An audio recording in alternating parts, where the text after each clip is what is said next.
Welcome back to Southeast Texas Weekly. Joining me to talk, our regular panel, Kent Bettman, Hardin County GOP Chairman. Good to see you, sir. Thanks, Kevin. Michael Lindsay, Democratic activist, and Lindsay and Parsons, our local law firm extraordinaire.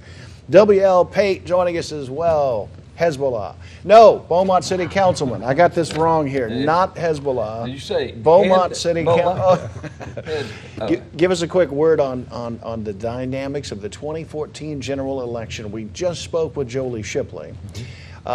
You obviously are in Hardin County. You can tell us about your dynamics in Hardin County. Give us maybe some overall perspectives, just for a quick moment, about what we expect to see. Will there be the same number, the same amount of straight party voting? Will there be more voting for the candidates as opposed to the straight party voting? I know that there are, I'll say, robocalls for lack of what it really probably is, but there have been calls all around the area. Be sure you vote a straight party ticket. I won't say which party did so, but what do we think? Anybody see any changes this year? Be a lower voter turnout. Lower turnout. Gubernatorial instead of presidential. That favors Republicans. And there's a popular gubernatorial candidate running against a weaker Democrat opponent, so there'll be a big push from the state to have large GOP turnout. That coming from our Hardin County guy. Jefferson County, do we expect, I know you mean overall, Jefferson County, do we expect a higher Republican turnout?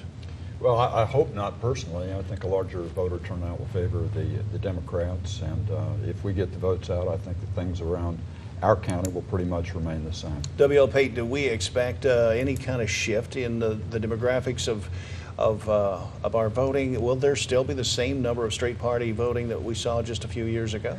I think that people are going to analyze who the candidates are.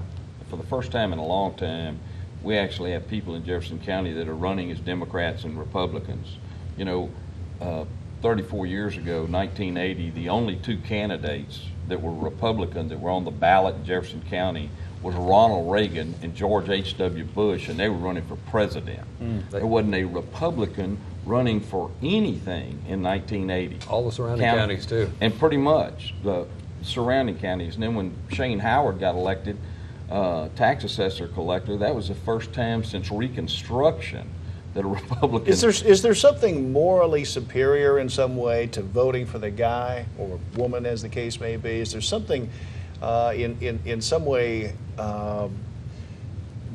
productive to voting for the candidate as opposed to for the party? You feel smarter. I hope so.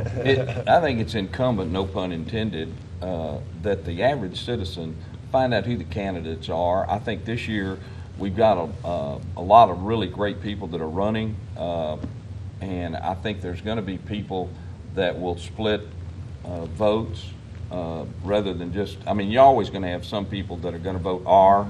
You for decades, for centuries plus, you've had people didn't even know that people are Republicans.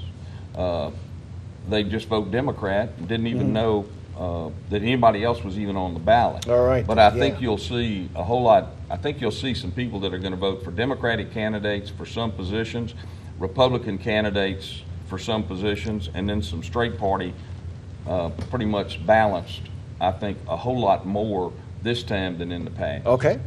Do Southeast Texans believe ISIS will be able to successfully strike on U.S. soil with a terrorist attack?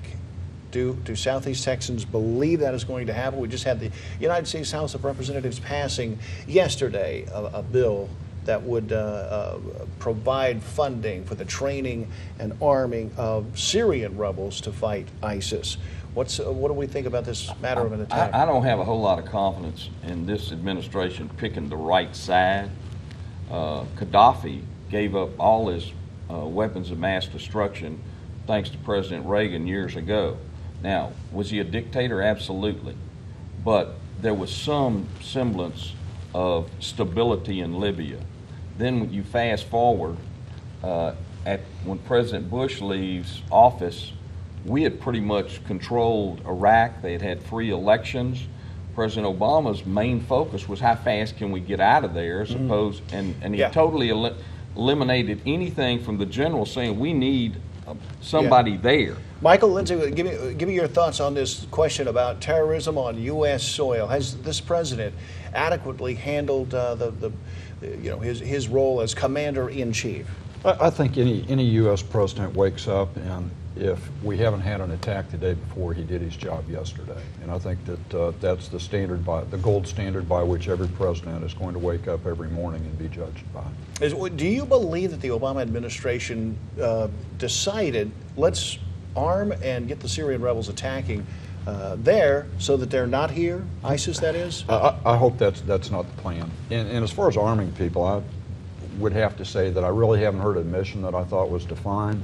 We're not talking about bringing any superior weaponry to the table to end this conflict, and I haven't heard anybody say other than degrade ISIS is the exit strategy, and I don't think that's much of a plan. As long as terrorists are going from America to the Middle East, we're having less terrorism here.